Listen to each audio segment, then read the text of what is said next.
Good morning and welcome to the RetroBrown channel. We are doing a solo run today with just Meganium. Final stage evolution of the Chikorita line, and in controversial opinion, probably the worst starter ever in the history of Pokemon. Let's get started with this. It's got a base stat total of 525, which honestly makes you think that it actually might be pretty damn good. But it's really not, if I'm being honest. It's got 80 HP, 82 attack, 100 defense, 83 special attack, 100 special defense and 80 speed. Overall, it looks like it's going to be a great Pokemon, just from those stats alone. It's tanky, it's bulky, but it's a mono grass type, in a region where the grass type is really not very good. So, let's get started with the run. We'll choose our Pokemon and then we'll get on with this anyway. So, we're really not going to do too well against a lot of the major trainers here. I mean, we've got the very first gym coming up, which is going to be the flying type gym of all things. We're going to have to deal with the likes of the bug gym, which is second, which we are also weak to. Yeah, this generation is not kind to grass types, especially a mono grass type, which, you know what? Wow, it's just going to be a tough one, this one. It's not even going to get any better when we get to the likes of Morty, because, for one, we don't get all too many moves to work with that are going to really benefit us, especially against gyms like that. We would get a great move in the likes of Earthquake, but you don't get that until just before the league. You don't get Dig. You can get Mud Slap, which might be the only avenue we've got. But we do also start off with Razor Leaf, which is a pretty good move. Has critical hit chance, but also, yeah, kind of resisted against most things anyway. We do get Reflect, which might be useful. We get Tackle as well. But yeah, let's see how we do against the very first rival.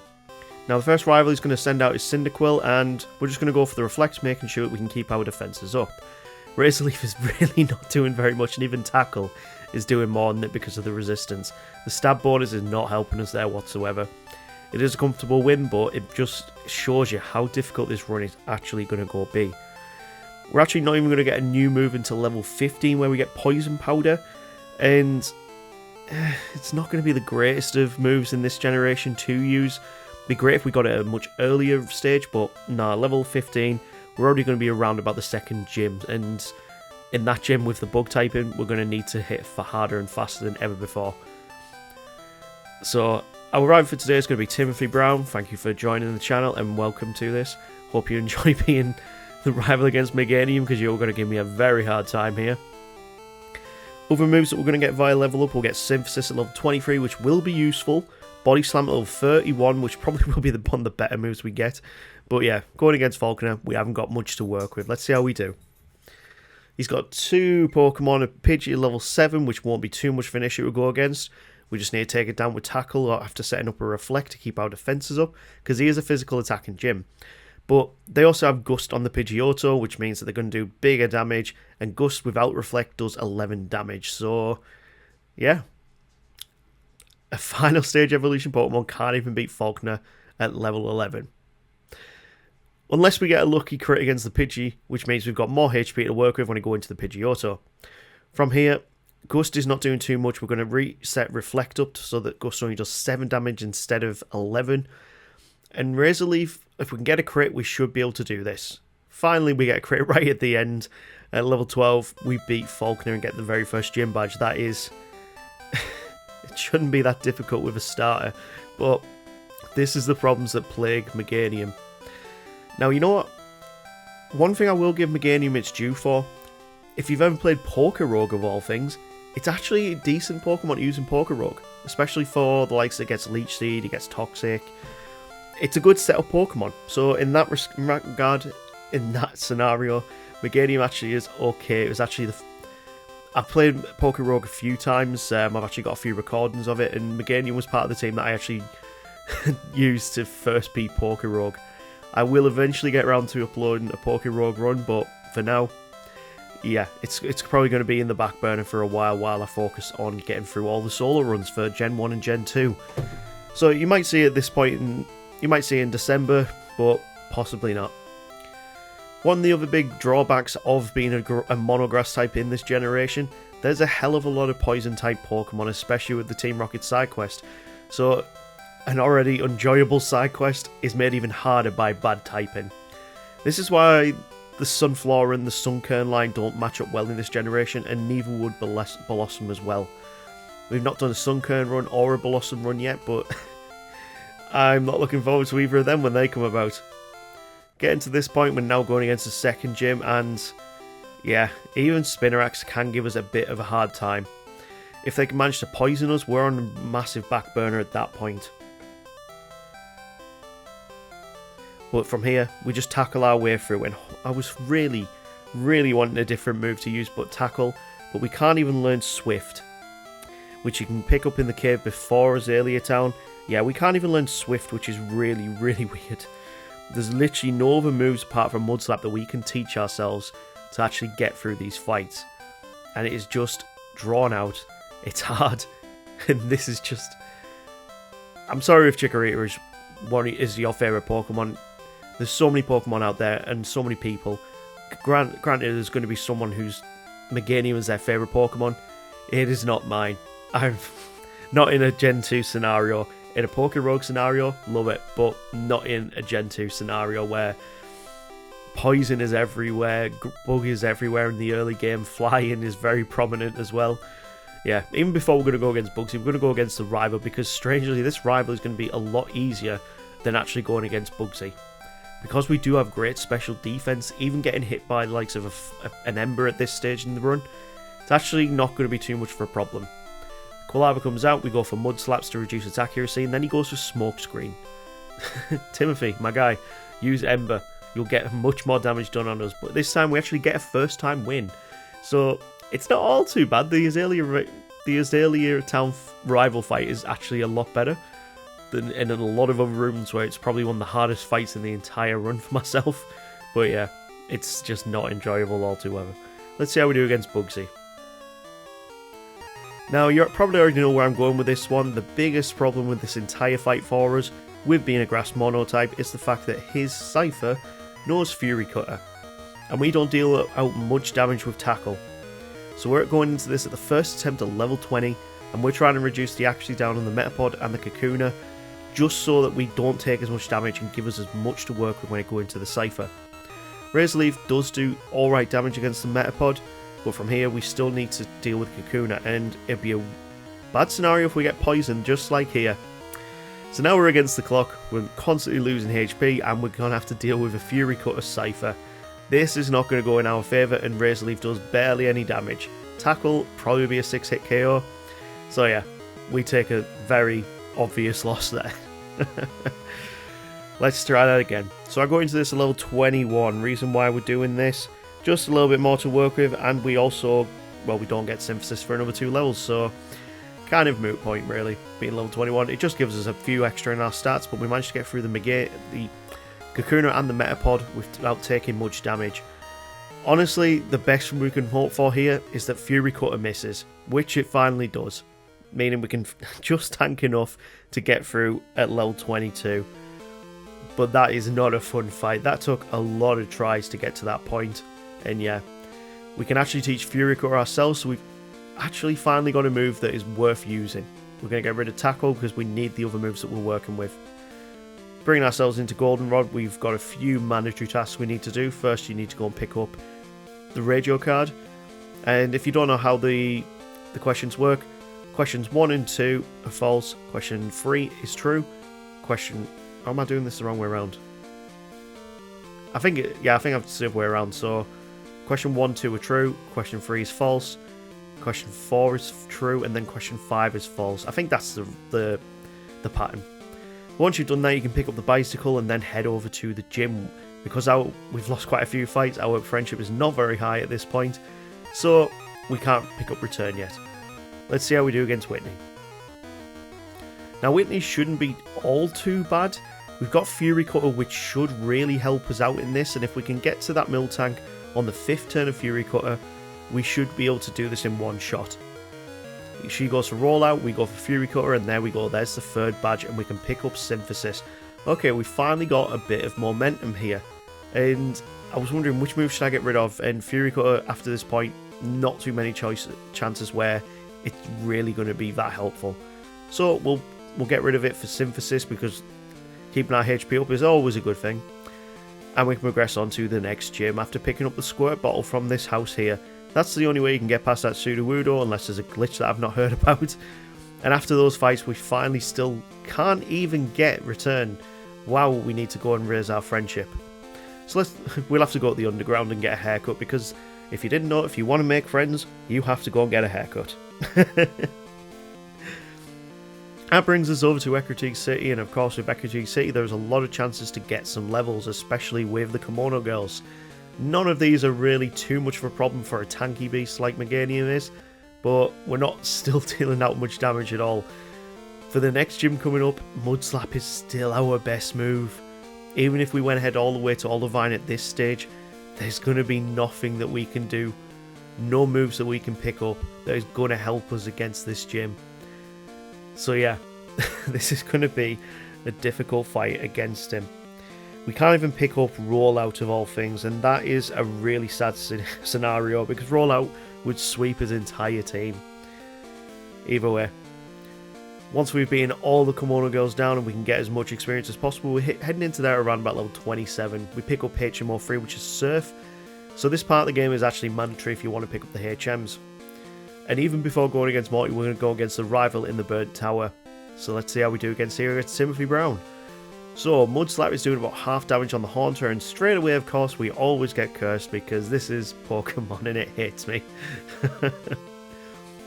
We've now picked up Body Slam at level 31 too, and from here we've actually got a move that can deal out some good damage. Not going to be helpful for the next gym, but at least it's definitely helping us out here in this fight here. We get down 7 HP and the curse damage takes its toll, so we need to try that again.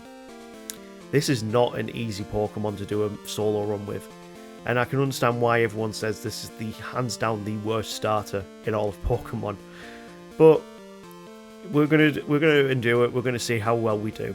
By the time we get to the level 50s and such, that defense and special defense might be off the charts to the point where we can actually make a lot more fights doable, because we can't deal out much damage. So we need that bulk to be able to get more chances to deal damage. Anyway, after failing at Morty's puzzle a couple of times, let's see how we do against him. This could be a very long drawn out fight. Morty, of course, has got 4 Pokemon, all from the Ghastly line, even though Mischievous was put in this generation.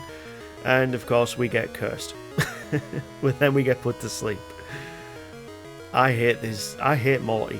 Morty in my eyes is the worst gym leader. He is cheesy, he is annoying. I just don't like, I never look forward to this gym battle at all. Never, in every single run that I've done, do I ever look forward to this fight. Let's try this again for a second time. So, unless we get incredible luck and some crits, of course we get paralysed. Oh my god, I hate Morty. We've got 4 PP to work with when it comes to Mud Slap, and Nightshade is just doing a lot of damage, but we haven't been cursed, which is pretty good. So we can reduce their accuracy, get our HP back up. I would have thought they would have used Curse on us by now, but we must have just got lucky on this attempt. From here we can start using Razor Leaf to just chip away at the Gengar. I don't know if he has a potion or not, but either way we've got Synthesis to get our HP back up. And Synthesis is hands down the MVP move of this fight here. He goes for a Nightshade, and we're just trying to get the Mud Slaps off because 2 of them will take down and get us the gym badge. But that's not an easy fight. In no way, shape or form is that an easy fight.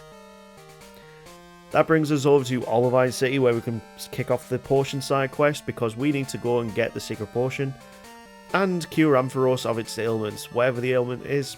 Yeah, it's in this bottom house down here in Cyanwood City once you've crossed the ocean. And while we're here, we might as well go against the gym. And of course, the Dojo Brothers here, always a bit of a challenge. But we do have Body Slam in our moveset, and Jump Kick is resisted by Grass as far as I'm aware. I think it is resisted. I'll have to double check that one. But either way, Hitmonchan, actually more of a threat because it does have Fire Punch, but it doesn't deal out anywhere near as much damage. You have to go against every single trainer in this gym. They are all mandatory, and there's no way to skip any of them. So you have to just body slam just completely body slam your way through. if you've caught a Krabby in Olivine City, use it as your HM mule for Strength and Surf and Whirlpool. In Synthesis, we can get our HP back up to full. This is possibly the easiest gym that we've gone against so far. Bar Whitney actually being an easy gym because we had Fury Cutter. But yeah, this is actually a very easy gym for us. Even with Chuck's Pokemon that are coming up next, this is, yeah, we're in a good position. This is probably the best matchup we've got so far. Let's see how we do against Chuck. So Chuck, of course, has got his Primeape and he's got his Poliwrath. The Primeape is the bigger problem here because it can deal out big damage, but it decides to go for Fury Swipes, bringing in the Poliwrath where we can Razor Leaf it twice to get the win. Like I said, this is probably the easiest gym matchup for us, not for the fact that we have super effective moves apart from on the Poliwrath, but just generally, we're a good matchup for it. We pick up Fly, pick up the Secret Potion, and from there we can loop back around to Olivine City. Now I'm not going to go against Jasmine straight away because our type matchup just doesn't help us out against that Steel type and the moves that we have. So it's going to make more sense for us to go straight over, back to Ecruteak City, and then head towards Mahogany Town. So yeah. Oh no, let's give Jasmine a try. So Magnemite is out first, and we're going to go for the Mud Slaps. It's going to take 2 Mud Slaps to take it down. And next out comes Steelix. Now Razor Leaf actually is super effective here. Well, neutrally effective because it's not super effective against Steel, but it is super effective against Ground. So as long as we can deal out way, there we get the critical hit. You know what, this is actually an easier fight than I thought it was going to be. With Mud Slap and Razor Leaf, this actually works in our favour. We get a final Mud Slap and we get a first time win against Jasmine. I thought I was going to have to go over to Mahogany Town first, but you know what? The mid-game for Meganium, not too bad so far. And it should be easy against Pryce as well, considering he's got quite a low-level team, and all of his team are weak to water type, to grass type moves. He's got Water Ice Pokemon, a Ground Ice Pokemon. That puts us in a good position. We've actually got a gym. This will probably be the easiest gym leader for us. Bringing ourselves over to the Lake of Rage, though, we need to deal with a lot of trainers on the way, which aren't mandatory, but we did manage to just jump in front of them. And I always seem to struggle going against these trainers here, just because they always just turn at the wrong time for me. And I play this on 4x speed, meaning that they have more chances to turn it than I do to dodge. After beating down the red Gyarados, we bump into a guy called Lance who decides he wants us to help us out. Then we see him killing some guy with a Hyper Beam. That will never not be funny for me in one of these runs. You guys might be getting a bit bored of it now, but honestly, I just find that so funny. It's the reason why I keep showing it every single time, every single video. That guy just Hyper Beams somebody in the face. Not a Pokemon, a human. Yes, it's a rocket, but yeah, funny. We take down the Rocket Executives, no issue whatsoever.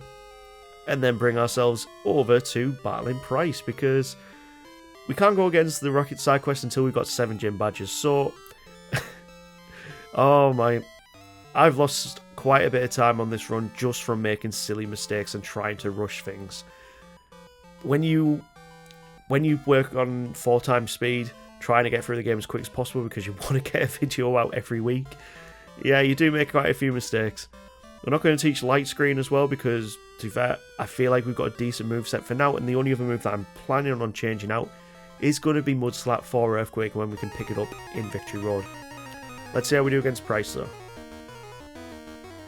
Pryce starts out with his Seal, and it pretty much will go down to a Razor Leaf straight away.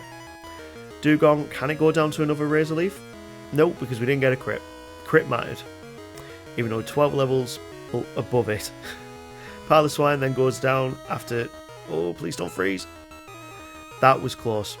25 HP, and we're just going to rely on Body Slam to get the win. Still a first time win, but you know what? Even when we had a good type advantage and a type disadvantage, yeah, we still didn't do too well. That brings us to, of course, the Rocket side quest, and from here, we need to go and beat up some Rockets. I'm going to skip all the way, though, just to the Underground so we can go against the Rival, because that is a much more interesting fight against Timothy Brown. He's going to send out his Golbat first, and finally, our friendship is high enough where we could learn Return. It took us all the way to here, because the amount of times I was losing before we could actually learn Return. That is, yeah. I did not apparently like my Meganium enough. We weren't very good friends. Annoyingly against the Koala, we do get burned, which is very bad because we are a physical attacking Pokemon here. Because pretty much most of our moves are physical attacking. Razor Leaf is physical. Actually, no. Physical special split on moves didn't happen until late generation, so it's based off your type. I'm pretty sure Grass is a special type, so... Well, we are kind of a mixed attacker. We do have Razor Leaf, but Return and Mud Slap are both physical attacking moves. We have a lot of problems against that Magnemite, and we've only got one Mud Slap to deal with for the Horns there, which we don't manage to get off. He then curses himself. We're at low HP with a burn, and we've got Sneasel to contend with. We miss the Return, and a combination of the burn, curse, and feint attack damage takes us down. So what do we do differently? Because I don't want to level up anymore for this point in the game. We managed... Well, we're just going to go straight away. We're not going to go for the Mud Slaps on the Quilava, which is what gave us the burn in the first place. But we're going to try and take it down as quick as we can while keeping our HP up. So once we've got back up to full HP, we've taken a few Flame Wheels here. We can finally use Mud Slap, take it down, and we're in a much better position here. We are not paralysed. We're not confused. We take down the Magnemite in one hit. Haunter goes down to 2. Well, he takes himself out with Curse. Of course, they'll use Curse. But it never gets a chance to really hit us because 2 returns will take down the Sneasel. Timothy is beaten, and we can progress on to the final parts of the Rocket side quest, which brings us to the top of the radio tower against the Rocket Executive here. And this isn't a great matchup for us because you've got 2 Fire-type Pokemon and a Poison-type Pokemon. Sludge does okay chip damage, but we've got enough bulk to work with. Worst thing that can happen, we get poisoned, but the Houndoom is out last, and that's a big problem. Yes, it does have bad defenses, so 1 return will take it out, but if that outspeeds us, Flamethrower probably will take us out in 1 even at this range. So, with all that completed, that means we can progress now onto Blackthorn City and the final gym leader for this challenge. That brings us to, of course, the trainers in a gym, which aren't too much of a problem whatsoever. Return is doing decent damage out, but it can't one-shot the Dragonair, which means it won't one-shot Clair's. Let's see how we do, though. So, Clair's Dragonairs are 1 level above the previous Dragonair we just saw, and they love to spam status effects, especially Paralysis, but they've also got moves like Ice Beam, they've got Thunderbolt, they've got... Pretty sure they have Hype Beam as well, I can't remember off the top of my head, but Dragon Breath as well also has a chance to inflict Paralysis. We're at 85 HP going into the final Kingdra, and we need to go for the Synthesis. Thankfully, our bulk finally pays dividends. 2 Razor Leafs can take down the Kingdra because Hype Beam is doing barely any damage. Thank you for that 100 base defense, because that really helped us out here, and we get a first time win. So mid to late game Meganium, not doing too bad whatsoever. The early game is a nightmare, but we managed to get through and we're on to the league. So yeah, we're going to use the Super Repels here. We're going to go straight for this. Now, if you have not picked up the likes of Golden or Seeking on your way through, you can pick one up just before the waterfall there. We can pick up TM26 in Victory Road, which means that we can then have a much better move for Mud Slap, because Mud Slap, my god, at 20 base power, we needed something different. This means that we should have a much easier time against the rival here, final rival fight for this video, and Timothy Brown's Sneasel goes down to 1 return. At level 52 here, we start dealing damage. His first 2 Pokemon go down, no problem whatsoever, then the Typhlosion comes out. This is the whole reason that we wanted an Earthquake, is to take out that thing in 1 shot. Magneton is out next, and there are no Levitate abilities in this generation, meaning Earthquake will hit it. That means it also will hit the Haunter when we can actually hit it. And again, we get cursed. Every single fight we have been cursed. In every opportunity that we could have been cursed. We take the win and progress on to the league. And that brings new challenges. First up, of course, is going to be Will the Psychic type trainer. Let's see how we do. Now, considering he's got quite a varied Psychic type team, best thing about it is, apart from maybe 2 Pokemon, they're all quite physically weak. So Return is a good move to be using here, take him down pretty quickly. Return will one-shot that Jinx. And next out is the Executor. Now, this one is a bit bulkier, so it will take 2 returns, but it's at least half damage on that Executor. We're at half HP going into his final 2 Pokemon. And again, we're just tanking so much damage because of our bulk. This isn't the greatest matchup for a Meganium, but at level 54, we're actually quite low leveled, really. We are actually quite low leveled for a lot of the runs that I do going into the Elite Four. So at level 54, we beat Will and progress on to Koga. Now, remember when I said that we didn't have too bad of a matchup in the last one? Yeah, this one's a whole different kettle of fish. So, he's got a lot of poison-type Pokemon, and with us just being a mono-grass type, we're weak to that. Thankfully, we do have Earthquake, which is an absolute godsend to get just before the league, especially for this Pokemon. But my god, if we did not have Earthquake, this would not be an easy fight. We've got to deal with Crobat with Wing Attack, who does massive damage with crits. We've got to deal with Forretress as well, who has the potential to explode on us. He sets up Spikes, which is completely pointless because we're doing a solo run, and then tries chipping away with Swift. This is the entire reason I wanted Earthquake, and I wish that we could have got it earlier on in the run, but my god, we needed it. Bruno is out next, and he's not going to be much of an issue. All of his moves should be resisted by us, apart from normal type moves, because they don't resist really anything but rock. But return and Pokemon with a lot of low defenses, we should be alright here. We shouldn't take too much damage. Now Hitmonlee can be a bit annoying, but we managed to outspeed it and hit it. Machamp, if it hits its Cross Chops, can do good damage, and it's going to take 3 hits a return to take it down. Cross Chop does deal out so much damage, so I am just going to synthesize up, get our HP back. And thankfully in this generation, they also do have PP on their moves, which means that we can stall out the Cross Chops till he uses a weaker move. He then goes for Rock Slide, which doesn't do much at all, and will Earthquake him into the ground. Last out is the Onix, and we've still got Razor Leaf, the move we've had from level 1, just because there's no other really good grass moves for us to be using right now. Karen is a mixed bag. Now, we are still relatively quite low leveled for a solo run, at level 56 here, and annoyingly we are going to get hit by Sand Attacks, we are going to get hit by Confusion. She loves to spam them. Acid as well is not a great move to be using on us because, for God's sake, we get paralysed. Of course we get paralysed. Acid has the chance to reduce special defense, and we need to keep that as high as possible. Thankfully, other than that though, the Vileplume is not a problem whatsoever. Every other move is resisted, and she locks herself into Petal Dance, meaning that she has the chance to confuse herself. Petal Dance is all you can do around about 25 damage, but annoyingly she also has Moonlight. Eventually we take it out after some Confusion Chip, and that brings into Houndoom, who will do big damage with Flamethrower and one-shot us with a crit. Remember what I was saying about Houndoom earlier? It's a problem. We need much better luck against that Umbreon to make this work, because otherwise we're going to get Sand Attacked into the ground. We've been hit twice by Sand Attack and we're all so confused. Karen's just like a souped up Morty. She's just annoying. Just really annoying. This time we get a critical hit against the Vileplume, which is perfect because now we're not paralysed. We managed to get an Earthquake off against the Houndoom after taking a lot of damage. And next up is the Gengar, who decides to use Curse and Spite. So we've got to one-shot the next Pokemon, otherwise we lose this fight to Curse damage. Return hits, we get the win and go up to level 57. That was a hard fight. What's going to be even harder is the champion. Lance, of course, starts off with his Gyarados, and Razor Leaf's not going to do much at all.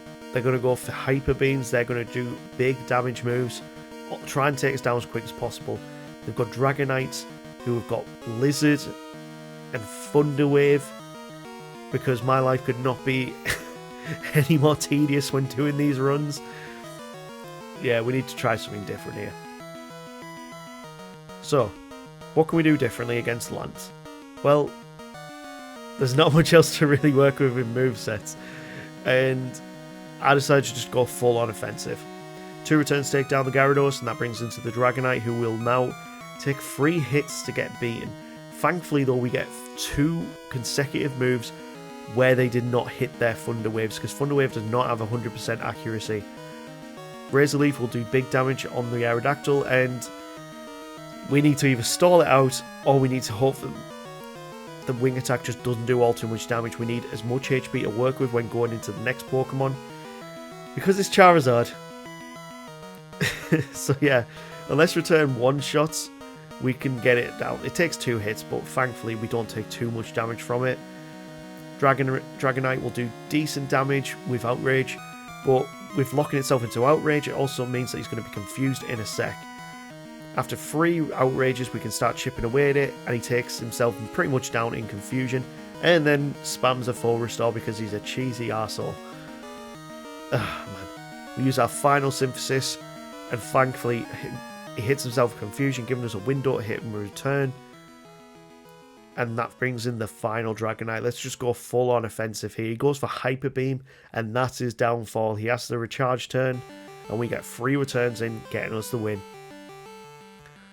That was difficult. This is easily not the best starter, especially in this generation. Because look at this, level 58, which is a decent level, but 5 hours 16 minutes. Typhlosion, for reference, did it in nearly 2 hours less than this. So yeah, Johto's not built for grass types, especially grass mono types. As credits roll, we then set our sights on Kanto and the next challenge, which of course is Blue, the former champion. Blue of course starts off with his Pidgeot, and thankfully he went for Mirror Move there. He could have done a lot of damage with a better flying type move, but his AI sees it's a flying type move and goes, yeah, we'll use that. Take a lot of damage to a Flamethrower on Arcanine, but we managed to take it down pretty comfortably, and we can actually outspeed this Alakazam. We're in a good position here, doing decent damage against every single member of his team, and our bulk is really playing into it here. Razor Leaf takes out the Rhydon, and there's a first time win against Blue. Bringing us into the penultimate challenge, which of course, Red, the Pokemon Master. Let's see how we do. Now you might be thinking, RetroBrown, what is the strategy you always use here? Well, of course it's going to be the curse strategy. We're giving it a try at level 66 here, but this is probably not going to be a level 66 finish. If it does, the Meganium will go very high in the rankings, because that is a very low level to beat the game on. The big problem though comes when Charizard hits the field. Sunny Day is up, Flamethrower is up, and that's not even a crit, and it's a one-shot. Even with Sunny Day up, it still does way too much damage. Now I actually opted for a strategy I've not used on this channel, I don't think, and that's actually to utilise Flash. Yes, I think for the first time in the Johto videos, we're actually going to use Flash to give ourselves something to work with. In Gen 1, I ban accuracy lowering moves just because they're way too overpowered, especially with like double team and such. Gen 2, it's a whole different kettle of fish. I allow them here. Once we've cursed all the way up to full, we are hoping that we can time this so Sunny Day is not up when the Charizard comes out, because at this level we should be able to tank at just 1 Flamethrower. So we actually managed to stall out the Venusaur's full PP usage. We managed to tank a Flamethrower and bring ourselves into the Espeon, where we can rest back up, get our HP back up. But Psychic is doing so much damage, meaning we're going to have to... We had to stall out the PP on Espeon as well, and then use Flash to make sure that it doesn't hit us. Once we've set up the full Flash on Espeon, we can rest back up, get full HP, because we still have the Snorlax incoming. Yes, it could crit us and do massive damage, but yeah. This took a lot of tries and a lot of trial and error to get this strategy right. And even when the strategy was right, it was still a throw of the dice as to whether we would actually manage to get through that fight or not. But I was determined to do this no lower than level 85. I was very happy that we managed to do this at level 81. Snorlax goes down to a final return, and then that brings in Blastoise, who I completely forgot about, but thankfully Blizzard tanked it, and we managed to beat Red at level 81, 82. I think it's 81 that finished on. Either way, credits have rolled. We'll see what time we finished on. We finished at level 81 with the moveset of Return, Flash, Rest and Curse, which is not a normal setup for me. We finished at a time of 7 hours and 1 minute, so this is a very low mid-tier in Pokemon. I think I need something a bit easier next week. First up, of course, we've just done Meganium. We're not going to do Bayleaf. That's a no. We're not going to do Bayleaf. Next up, it's going to be Noctowl. Okay, that could be an interesting one. I actually really like this regional bird. Last up is... Of course it's Hoothoot. And you know what I'm like? We're not going to go for Noctowl when Hoothoot's there, so we're going to go for Hoothoot. You got to this point in the video, guys? You know what to do. Smash that like and subscribe, you legends. And I will see you next week for the Hoothoot run. Take care.